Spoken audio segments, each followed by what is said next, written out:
Well, in the light of all the latest actions of the River State Sole Administrator, Vice Admiral Ibas retired, stakeholders under the Pan-Niger Delta Forum have begun making their own positions clear. In an open letter published this Wednesday, the director and directed to the sole administrator of the national president of PANDEF, Ambassador God Knows Igali, condemned what he called the ongoing tearing down of democratic structures in River State. Well, Ambassador Igali joins us now to speak more about that and, well, much more. Welcome to Newsday. Thank you for joining us, Ambassador.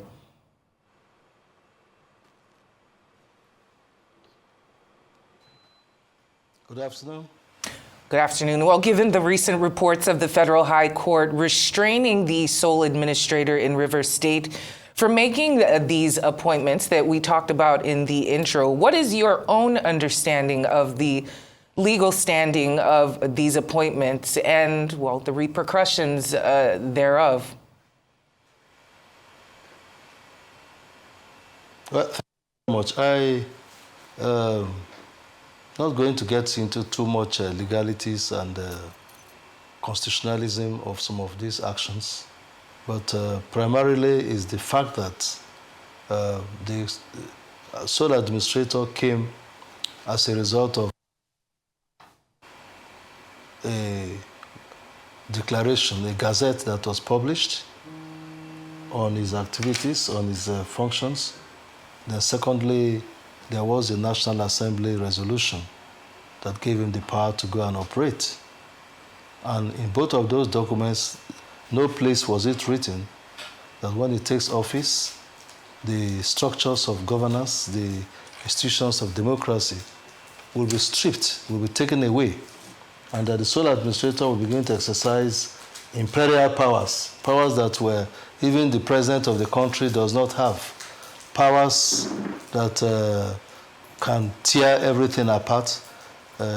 Let me say this, one of the most critical issues in any country is to build institutions.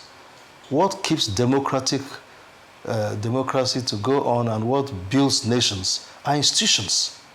And for the past 25 years in this Fourth Republic, all efforts have been on deck, all hands have been on deck to build institutions of the state, whether at the subnational level, at the local government level, or at the national level.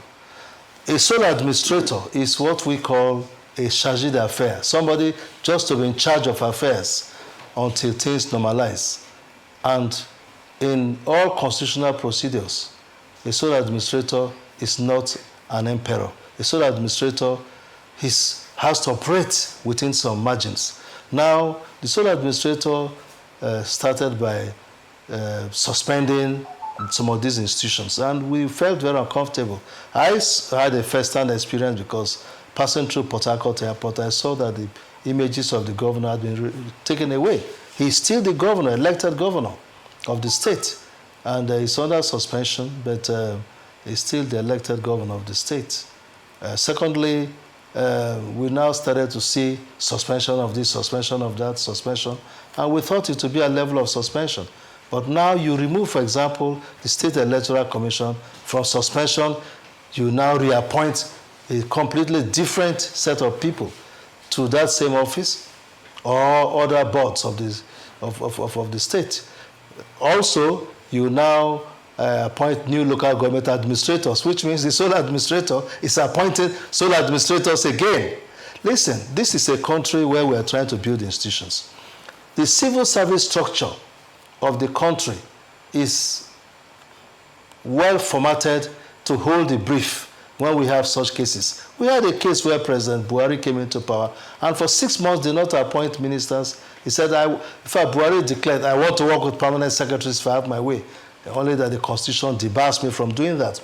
President Tinubu himself did not rush to appoint ministers, and the country went on. There are structures in place in the local governments, which the sole administrator, is he a permanent sole administrator? Maybe, perhaps, I really don't understand. So please, I think that, and besides, let's not forget, yesterday there was a High Court ruling against these activities, and we should obey the courts. If the High Court has said that don't dissolve these institutions, don't remove people arbitrarily. Then the sole administrator, who is the vizier of the president, who owes brief at the behest of the president, and Mr. President has declared publicly, not once, but severally, that I believe in rule of law. So why would the sole administrator ignore the High Court judgment? If he's not happy, he should go and appeal against that judgment. Ignore it and appoint his people. We are not in a military regime. We are not a dictatorship. We are not in an imperial rule. And we don't want these things to create problem in this country. And for us, with PANDEF, we want everything that to project the image and project the welfare of the people of the south of the country. That is why, actually my letter had gone to him. We sent it by DHL sometime, I think on Friday last week. Maybe he has received it or it's on his way. So I reinforced my views in that.